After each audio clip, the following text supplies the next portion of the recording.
Ngayon ho, mga kababayan, dumito muna tayo. No, Ket, naku, makulay ang buhay ng sinabawang gulay, mga bossing. Kulay ng buhay ng dating Pangulo, ano? Madaming nagmamahal, sabi nga ni Corina Sanchez. Mga kababayan, saan tayo uumpisa? Si Girly, may mga ano, eto, wait lang. Diin siya nag... Sino to? Sino to? No? Ito ba yung, siya ba yung nurse o iba pa siya? Iba yata to no? Ito yata yung nurse. Ito yata yung tinatawag na alpotera. Mga kababayan, yung galit na galit sila Maharlika. Sabi, bakit mo pinicturan? Tama ba ako? Bakit mo pinicturan? Oh, ba't mo pinicturan yung Golteb? Dating Pangulong Duterte. Doon, sa banyo, at kung saan-saan pa. Pero mga bossing, maganda ito, no? Kumbaga, kung pagtatapatin mo si Hanilet,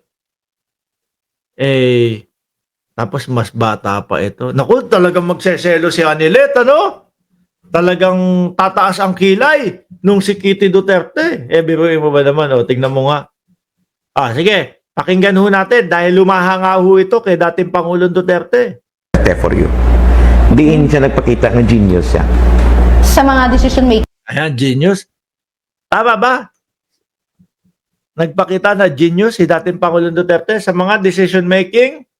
especially dun sa pandemic, may mga times na gakakulbaan na kami kasi siyempre wala na kabalo, so uncertain ang future at that time. Sandali lang.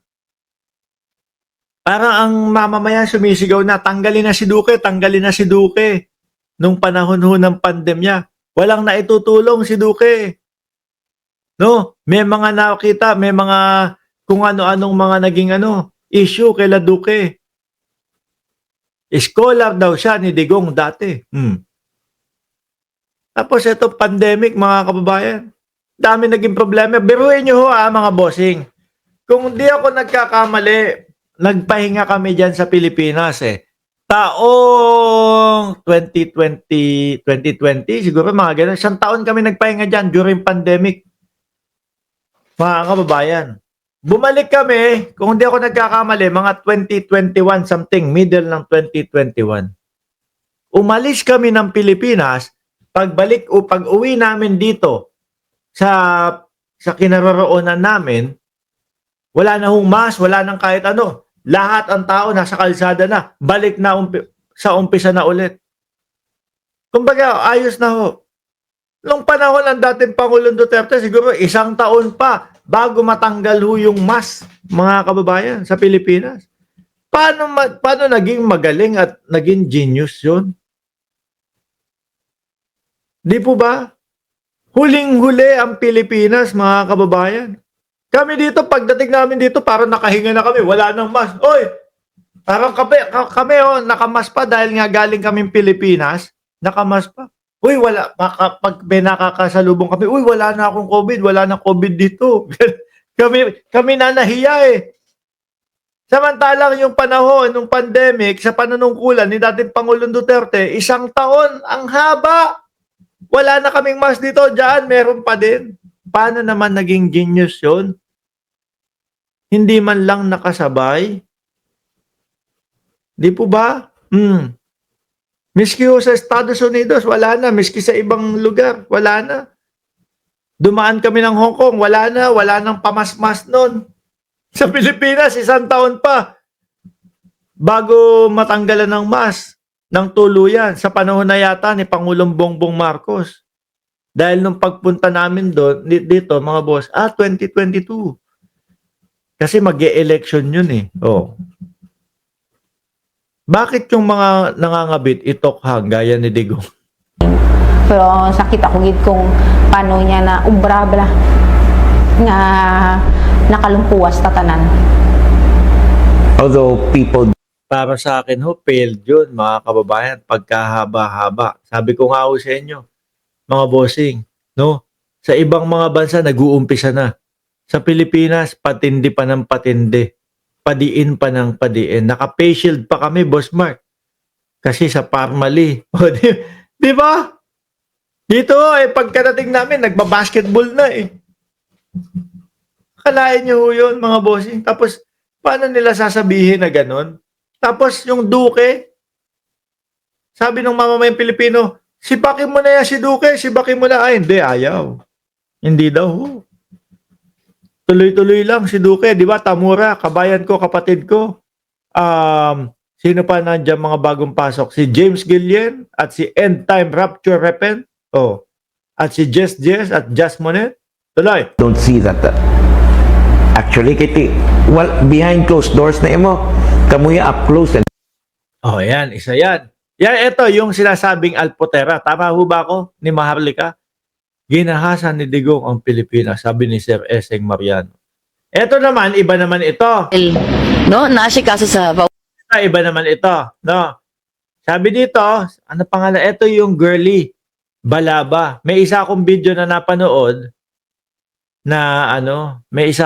napanood mga kababayan, binabati pa ni dating Pangulong Duterte to habang nasa entablado siya.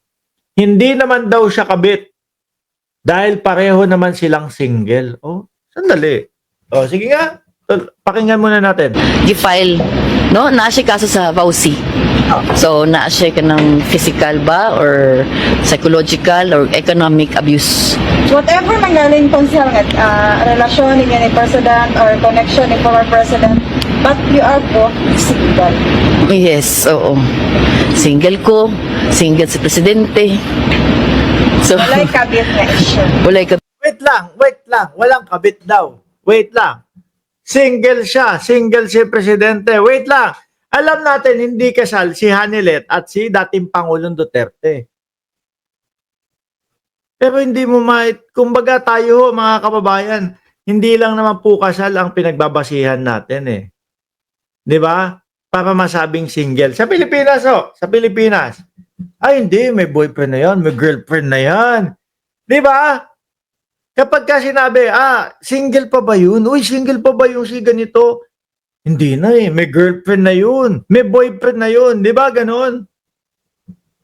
Si Hanilet, hindi ko maintindihan. Kung sinasabi nito, single, si dating Pangulong Duterte, single siya, si Hanilet?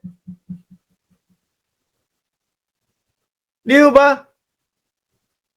O hindi lang talaga nila ginagalang yung kung ano man ang meron si Hanilet at si dating Pangulong Duterte. Nalilito ako dito para kung nagiging normal na o ginagawa nilang normal, mga kababayan, yung ganito pong uri ng relasyon. Sala-salabit. Di ba? Kasi buong akala ho natin, mga boss chief amo, sir, it's, ano pangalan ng nanay nila, Sara? Ang pangalan nung nanay nila, Sara, yun yung pinakasalan, no? Tapos sumunod si Hanilet. Di po ba? Sa buong panunungkulan ni dating Pangulong Duterte, yun ang akala natin si Hanilet Tapos sasabihin niya, single naman. Si Duterte, single din ako. O ibig sabihin, hindi nila ginagalang kung anumang may relasyon si Hanilet at ang dating Pangulo. Sabi ni Ray Liano, walang kwenta yung content. Talaga namang walang kwenta. Tingnan mo naman pinag-uusapan natin. Puro kalandian ng mga Duterte. Di ba? Gusto nila mangyari maging normal lang yung mga ganitong salasalabit na mga relasyon. Tinggil man ako, sabi ni kabayan ko, kapatid ko, patulong. Hindi ibig sabihin mga kababayan, wala silang respeto kung ano man yung merong relasyon si dating Pangulong Duterte at eto. At idagdag mo pa si Garma. O di ba? Si Tulpo ang naglantad noon. Natanong niya, bay, shoota mo yan O parang ganun yung bay, shoota man yan. Ganun yata. Sabi, pangit man. Pangit man ba eh? Iba daw ang trip ng dating Pangulo. Kumbaga, pagka hinuhubaran daw ng uniforme, iba daw ang dating. Pareha silang single kasi wala pa si Hanilet sa picture. Ang gulo nila, no? Ibang klase. Pag nakukulong pala ang dating Pangulong Duterte, mas lalong nagiging ma-appeal dito sa mga ito. Nag-aagawan. Oh, go! Bit na issue. Pwede naman consider ang girlfriend or boyfriend. Oo.